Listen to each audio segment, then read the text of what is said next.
Bonjour amis, je veux vous parler de la voiture Toyota Corolla.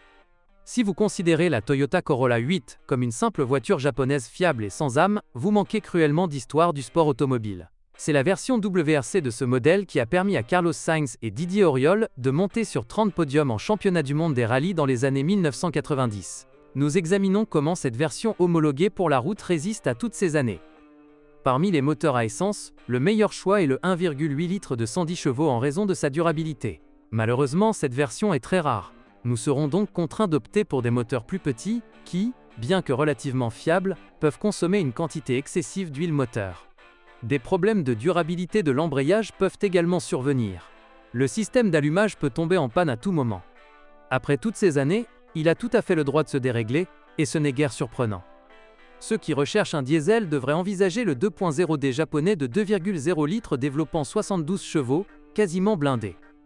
Malheureusement, l'absence de turbocompresseur le rend très lent et, de fait, peu dynamique. Le moteur 1.9D du constructeur français PSA est tout aussi endurant, mais trouver un exemplaire digne de ce nom avec ce moteur diesel est difficile. Je ne recommande pas le moteur turbocompressé D4D.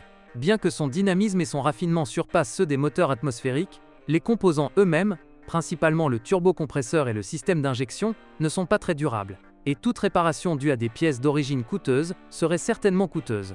La voiture était disponible en plusieurs styles de carrosserie, dont Aion, berline et break. La Toyota Corolla E110 a obtenu 3 étoiles au crash test Euro NCAP. Les voitures japonaises de l'époque n'étaient pas particulièrement sûres. Mais des modèles comme la Ford Focus E et la Volkswagen Golf 4 obtenaient de bien meilleurs résultats. Le plus grand fléau des voitures japonaises anciennes est bien sûr la corrosion. Les Toyota ne sont pas épargnés non plus. La rouille apparaît autour des passages de roues, des bas de caisse, du bouclier avant et des composants du système d'échappement. La suspension est fragile. Les biellettes stabilisatrices, les bagues de bras de suspension, les tiges de suspension arrière, les supports moteurs et les pivots de bras de suspension comptent parmi les plus vulnérables.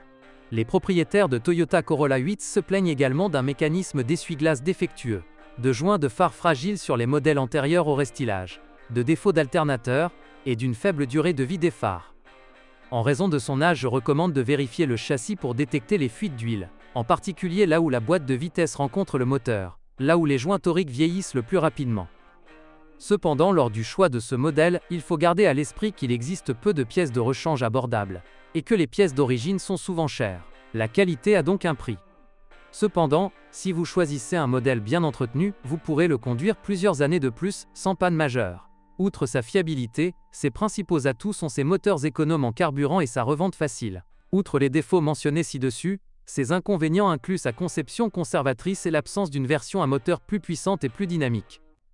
Merci de votre écoute, n'oubliez pas de vous abonner et de noter ma vidéo. Si vous connaissez des problèmes avec cette voiture que je n'ai pas mentionné, n'hésitez pas à les partager dans les commentaires. Bonjour les amis, vous cherchez une voiture d'occasion? Vous devez prêter attention au site web carm.pro. Carm.pro est grand catalogue de voitures, moteurs, boîtes de vitesse. Et le meilleur, c'est que vous pouvez trouver des informations sur les pannes de n'importe quelle pièce, complètement gratuit. Allez sur le site web carm.pro et découvrez tous les éventuels points faibles des voitures d'occasion.